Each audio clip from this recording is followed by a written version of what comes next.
Sadhguru Nath Maharaj Ki Jai, and welcome to Jagadambe Reads the Holy Books of India, Ramayana 252. As you may remember, Lakshman started to feel better because Sugriva was praising Rama. I will but follow Rama, who will set out to kill the Rakshasa, who is his enemy. Because of the fact that he's my friend, he will overlook a small fault in me. I'm hopeful that he will be magnanimous enough to do so. Lakshman was very pleased with the apology tendered by Sugriva, and with a pleased smile he said, "My brother has found a real companion in you. Your devotion to Dharma and your sincerity, your humility, have endeared you to him. With you by his side, Rama is certain to destroy the enemy. Your words are well spoken and they suit your noble nature. Only my brother is capable of speaking so beautifully. You are another who has mastered the art of talking well. You are a gift of the gods to us, to Rama, who has till now been friendless. Come with me to Prasravana. You must comfort Rama, who is extremely unhappy. I spoke so harshly to you because I have been with Rama during the 4 months of unhappiness, and to see him suffer was unbearable. I spoke impulsively.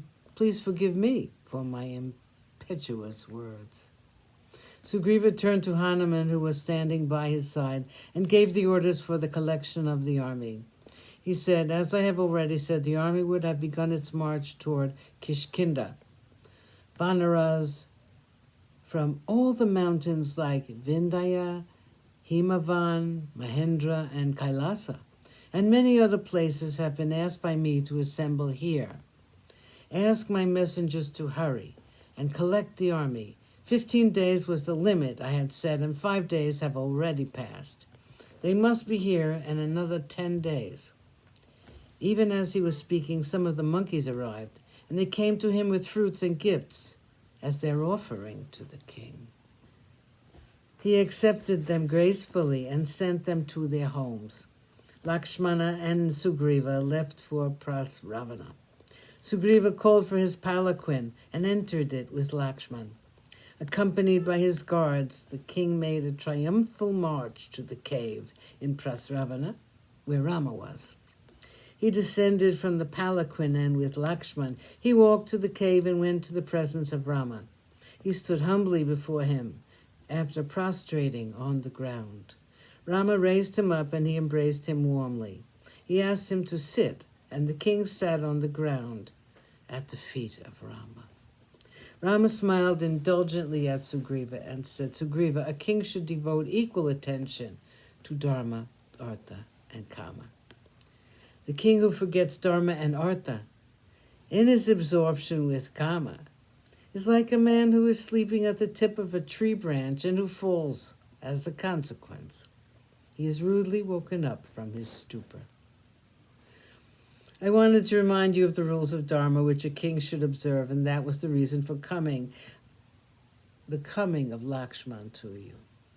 I hope you're thinking of the quest for Sita, which you have promised me. Sugriva spoke very humbly and said, "You are like a god to me, and it is not possible for me to forget that I owe my everything to you. I know only too well what a sinful person and an ungrateful man is. I have asked for my Varnara army to assemble here in Kishkinda. Monkeys from all over the world have already been sent for. They will be here in a short while. They have begun to arrive, and some have already come and seen me. Soon, very soon, the entire face of this hillside and my city will be full of monkeys. I will dispatch them to the 4 quarters and make them seek for Sita and that sinful Ravana. They will find out the place where he has imprisoned her. You can be sure of that."